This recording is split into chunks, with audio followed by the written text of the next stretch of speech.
Brought to you by Agilus Diagnostics. Health test की बात आती है तो मैं भरोसा करता हूँ India largest diagnostics company Agilus diagnostics. खुद को टेस्ट करते रहो। कुछ लोगों ने अपने राजनीतिक स्वार्थ के लिए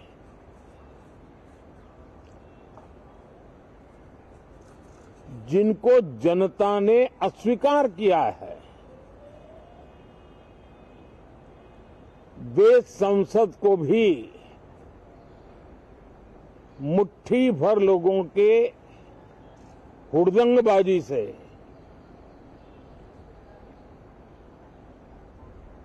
कंट्रोल करने का लगातार प्रयास कर रहे हैं। उनका अपना मकसद तो संसद की गतिविधि को रोकने से ज्यादा सफल नहीं होता है और देश की जनता उनके सारे व्यवहारों को काउंट करती है और जब समय आता है तो सजा भी देती है। लेकिन सबसे ज्यादा पीड़ा की बात यह है कि जो नए सांसद होते हैं, नए विचार, नई ऊर्जा लेकर के आते हैं और ये किसी एक दल में नहीं, सभी दल में आते हैं। उनके अधिकारों को कुछ लोग दबोच देते हैं। सदन में बोलने का उनको अवसर तक नहीं मिलता है। लोकतांत्रिक परंपरा में हर पीढ़ी का काम है आने वाली पीढ़ियों को तैयार करे, लेकिन 80-80, 90-90 बार जनता ने जिनको लगातार नकार दिया है, वे न संसद में चर्चा होने देते हैं, न लोकतंत्र की भावना का सम्मान करते हैं, न ही वह लोगों की आकांक्षाओं का कोई महत्व समझते हैं, उनका उसके प्रति कोई दायित्व है वो कोई समझ पाते हैं। और उसका परिणाम है वो जनता की उम्मीदों पर कभी भी खरे नहीं उतरते हैं और परिणाम स्वरूप जनता को बार बार उनको रिजेक्ट करना पड़ रहा है।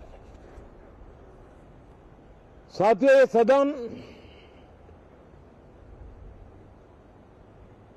लोकतंत्र की 2024 के पार्लियामेंट के चुनाव के बाद देश की जनता को अपने अपने राज्यों में कुछ स्थानों पर अपनी भावना, अपने विचार, अपनी अपेक्षाएं प्रकट करने का अवसर मिला है। उसमें भी 2024 के लोकसभा के चुनाव के नतीजों को और अधिक ताकत दी गई है राज्यों के द्वारा और अधिक बल प्रदान किया गया है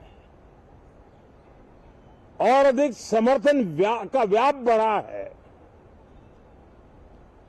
और लोकतंत्र की यह शर्त है कि हम जनता जनार्दन की भावनाओं का आदर करें, उनकी आशा अपेक्षाओं पर खरा उतरने के लिए दिन रात मेहनत करें। मैं बार बार खास करके विपक्ष के साथियों से आग्रह करता रहा हूं और कुछ विपक्ष बहुत जिम्मेदारी से व्यवहार करते भी हैं। उनकी भी इच्छा रहती है कि सदन में सुचारू रूप से काम हो, लेकिन लगातार जिनको जनता ने नकार दिया है, वे अपने साथियों की बात को भी दबोच देते हैं, उनकी भावनाओं का भी अनादर करते हैं, लोकतंत्र की भावनाओं का अनादर करते हैं।